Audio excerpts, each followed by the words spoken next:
TWM podcast. So, we didn't know what to expect with NWA Carnyland.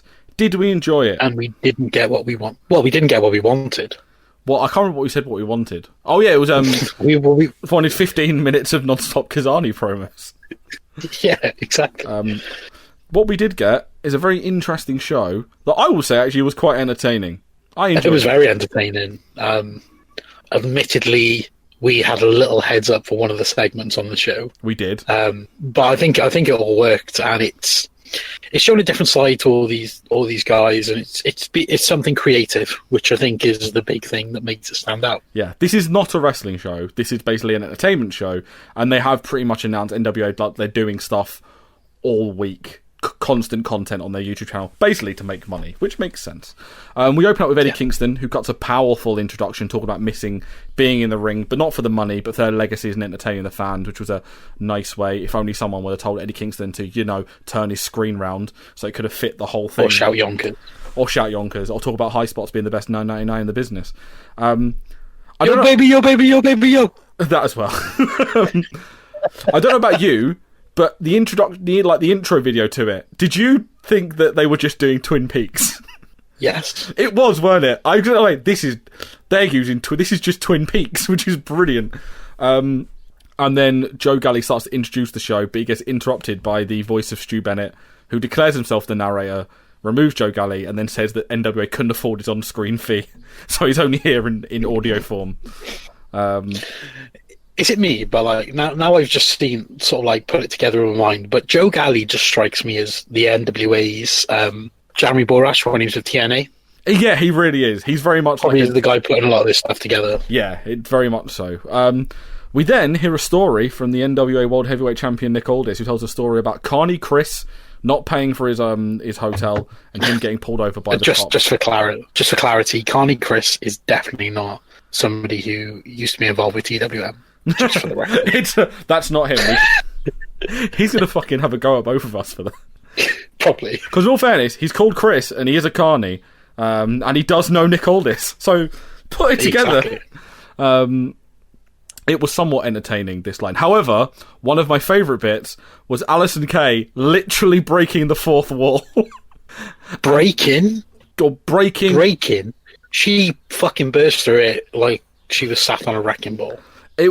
She basically does heel promo 101, does a promo talking about every trope of a heel promo. Go and watch this. It's so meta, but so funny. It's so well done. It's almost like somebody stole a video feed from the WWE PC while they're doing promo class. Yeah, it's just rating so much. We then see Joe Galley on a couch, who's having an existential crisis about being made to disappear. And then Eli Drake says that he's got his own show called The Eli Drake Show coming soon. Basically, what Eli Drake has done is taken either his last Impact paycheck or one of his NWA paychecks and did what I did and bought a fuck ton of Twitch streaming equipment. Yeah. And he's like, I'm doing my own show. Yeah. I'm not going to lie. It's one of those things because they've now announced all this stuff and I would love to cover it all. There's one show on a Friday we may have to cover now and again just to see what it's like. But I'm going to be watching the Eli Drake show because I imagine it's going to be absolute chaos. So. That's the reason why we watch it. Tim Storm then gives us a history lesson on Benjamin Franklin, and then tells about the lesser-known facts about the paper of flatulence that he wrote, which I already knew about, and his love of mistresses. Truth be told, I skipped it all. I knew this shit. The paper on flatulence I knew, but I watched this when it premiered, so I couldn't fast forward through it.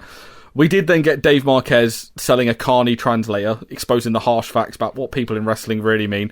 The podcast quip was painful but accurate. Yeah, definitely. Josephus then tries to sell us a How to Win a Championship book, but will be on sale when NWA eventually gives him a title shot, which was brilliant.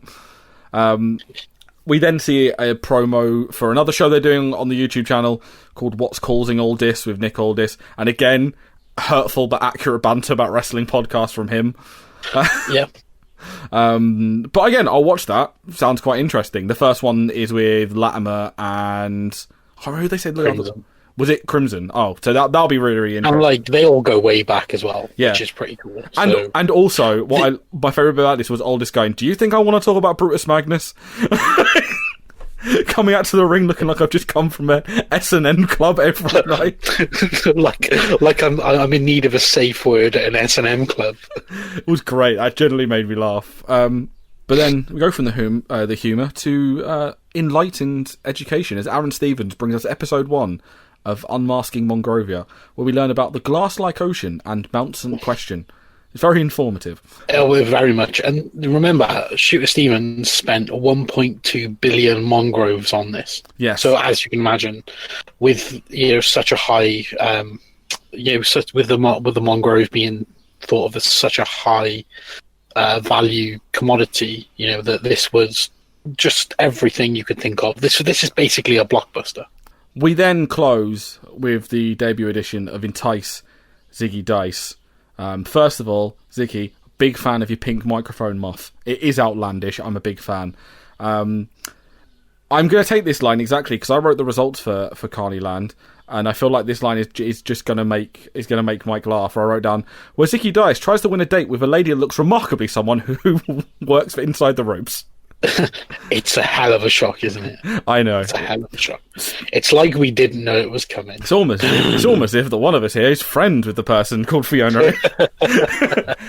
And we were laughing about this a few days ago. Yes, it was Fee from Inside the Ropes, who did really well on this. I thought she smashed it and played a great foil for Ziggy. And then just goes, "Aren't you married?" And then he goes, "I'm engaged, but kayfabe." It was. Yeah. This was weird, and I imagine people that aren't... There's going to be some people that maybe kind of came into this not knowing a lot about this, and if they're not a massive fan of kind of, like, me and you, one of the biggest highlights of Power have been, like, the really weird Tim and Eric Adult Swim style adverts. Yeah. So having that as a concept, I'm all for, because it's just weird and really, really fun. But yeah, like, like, all these little bits are so carny that like promoters would do. They would put all these segments on their shows. Yeah. And get people to come back. So like Carnyland is like the perfect name for this, and it's a very organic way for people to grow as sort of talents. To allow them to be creative and put their own how they see their character moving forward. Sort of out there to people, but then also allowing them to grow as well. Yeah. It's really, really interesting, and it's half hour long, and so it's worth a watch. The other stuff they've got the Eli Drake show, What's Causing All This. They've got Inside the NWA, so they're doing like interview series there, and they've got Girl Power, which I'm very, very interested. I'm not sure what it is, but I'm very, very intrigued on checking it out. They kind of pushed that was going to happen, so I don't think that's a new thing. Yeah, but I imagine... But, it's something different. Yeah, I imagine that then what they've got is they've got a lot of their very, very stacked women's division to film some content. So that'll be interesting as well. But yeah, no, Carnyland gets a big thumbs up. Go and check it out. On the board.